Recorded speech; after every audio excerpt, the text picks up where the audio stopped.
Hua Hin is beautiful, guys, but I don't actually live there. Let me show you why I live in this quiet little town instead.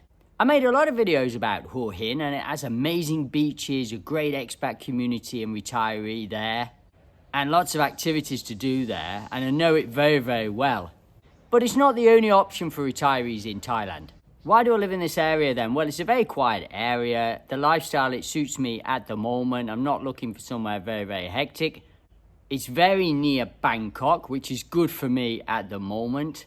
So I can nip back to Bangkok whenever I want. We're about an hour to an hour and a half away from Bangkok.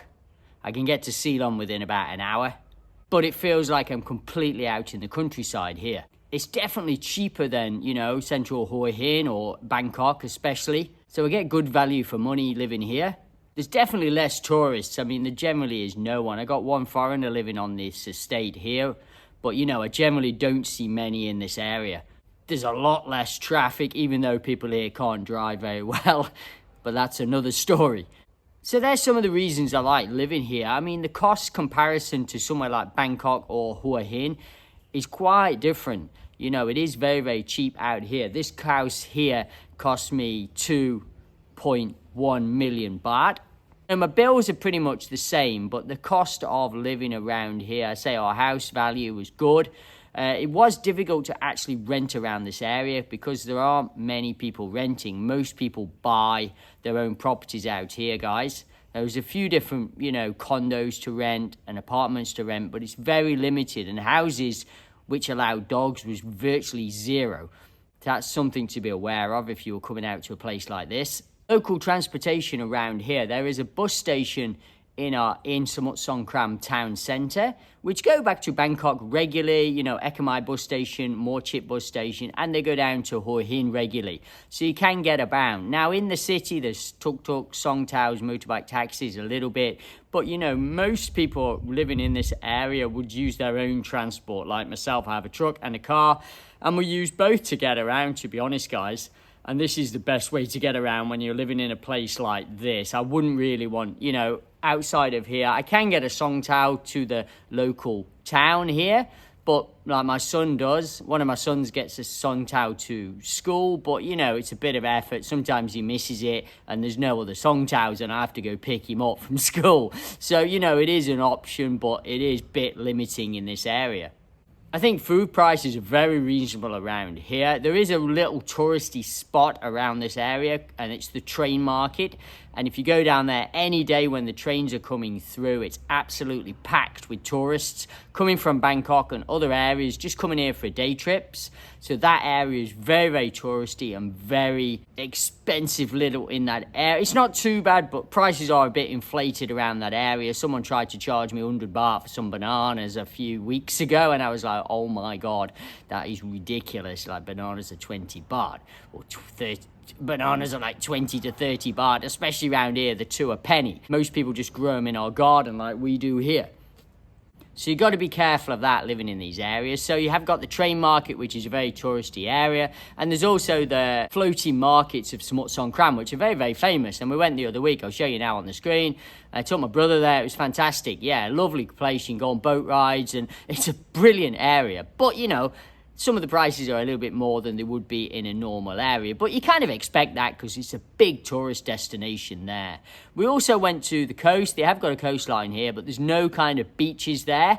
This is more kind of a seafood place, and it's just a place to go and chill and sit next to the ocean. There's no beach there. It's nothing like that. And this is about 15 minutes from us. All these things, the main town centre is about 20 minutes from my house. Ampawar, where the floating markets are, about 20 minutes. So everything's pretty much about 20 minutes away from here. Healthcare in this area, I mean, there are hospitals, not what you would call international hospitals. They are, government hospitals around here, which I have used absolutely fine. Both my sons have used them and we've had no problems whatsoever because we've had a fluent Thai speaker with me, my wife, which does make it a bit easier. It would have been quite tricky if I'd been on my own. There was very minimal English spoken there. I'm sure we would have still been fine with Google Translate or, an app on the phone to translate, but it does scare you a little bit, I think, with foreigners who are older when they can't communicate in English. And I've been in hospitals like this before, and it is a little bit scary sometimes. It can be a little bit, you kind of want just peace of mind, like knowing what they're actually saying to you, not getting translated. And same here, I've used dentists here, and they're absolutely fine. I've had no problems with them, but the language barrier, and I've had my missus there, you know, because some of the words are a bit technical. I have been on my own a couple of times, and it's okay, but if they wanted to try and explain something to you, it's hard to understand that kind of language. Yes, basic, intermediate Thai, but when they're explaining about cavities and, you know, I don't know some of this vocabulary, so it's very, very tricky to understand. And same with hospital, if they start talking technical stuff, you don't really understand it. It's okay in English, but in a foreign language, that's quite difficult. And not something you learn in your basic vocabulary Thai class. It takes a lot of time to kind of learn these kind of vocabulary and words. Is this a good place to retire? I think it's good for expats because you still got good internet, it's cheap, you're near Bangkok, but not inside Bangkok, you're near Hua Hin. So we're basically halfway in between Hua Hin and Bangkok. So we are halfway. So 1 hour to 1.5 hours to Bangkok, 1 hour to Chiam, and 1.5 hours to Hua Hin. So there you go. We can get to the first beach destination within an hour, which is pretty good, I think. That's driving quite fast, mind you. If you're looking for someone rural, I think it suits the expats or retirees that are looking somewhere a bit more rural, but in the doorstep of Bangkok. Who might not enjoy this? Well, if you like beaches, then don't live here. You know, we're an hour away from the nearest beach, and our beach here is, it's not a beach. It's just a coastline where you could sit and watch the ocean. So, yeah, if you want beach life, then no. If you want nightlife here, absolutely no. There's nothing. There's one or two tiny little bars. You know, it's a very small province. It's coconut farming around here is, you know, everywhere. We've got the salt farms of Samut Songkhram, which are quite famous. So there's a lot of farming that goes on around here, and little klongs and rivers. There's a lot of snakes and duatong, which are the monitor lizards here in Thailand, and in this area in particular, there's lots and lots. I can't always get them on video. They always run off when I try and get them on video, but there's some massive ones. You'll probably know if you live out in the countryside or even in Lumpini Park in Bangkok, there's a lot of them too. I mean, they are all over Thailand, but, you know, they don't come into this estate, but they're definitely very close all the time, and with snakes too. Now, with regard to snakes living out somewhere like this, we have had one or two come into our garden. They have only been little ones, and I've not been here when they've come in, and my missus is freaked out. And I've not been here, which has been quite funny. But she got a little video of one once, I think. But they're only really small ones. Now, they were actually quite dangerous ones, but she screamed and got a neighbour to come round and, yeah, get rid of this little snake. I mean, it was only small, but they are still quite dangerous. And it's a bit of a concern when you do live out in an area like this. Snakes are a bit of an issue. You've got to just be careful, you know, about snakes. I mean, if you come from Australia, you'll know very well, and you'll think, what's this piddly little thing? You know, it's not that important, but it can be, you know, hassle for some of you guys if you're not used to snakes, like me from England, where there's no real deadly snakes in England. So, yeah, it's something to be aware of. These weren't deadly ones, but they were ones you don't want to get bitten by, let's put it that way. Oh, guys, can you just do us a massive favour? Can you just subscribe to the channel? Just help the channel out. Just push that red button, thanks. And back to the video. This area is definitely not Hua Hin, I'll tell you now, but it's kind of north of Hua Hin. So I thought I'd show you this area where I live.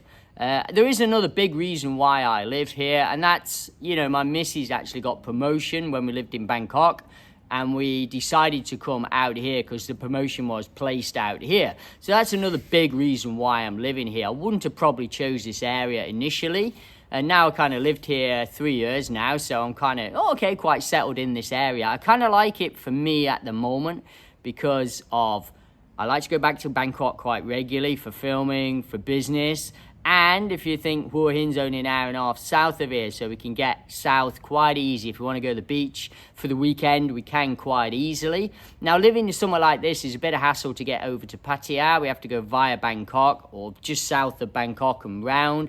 So it does take about 4 hours to get to Pattaya from here, and back to Suvarnabhumi Airport too. That takes about 2.5 hours, depending on traffic. 2 hours if you drive quite quick and lucky with the traffic. So I just thought I'd fill you in for some of you guys who watch regularly where I live and show you a little bit of the area around here. Personally, when I retire, I want to move down to Hua Hin, but we're still kind of working at the moment. My missus is working, I'm doing business and things, so there's lots of things going on at the moment. Both my kids are at school in this area now, so we're probably going to stay here for another year or two. We're not sure. Things could change with my missus' job always, and we might always be moving because that's just the way my wife's job is. Some of the reason why maybe, you think, oh, why doesn't he live in Hua Hin? He's always promoting it. I'd like to, but at the moment we can't move down there because of my wife's work.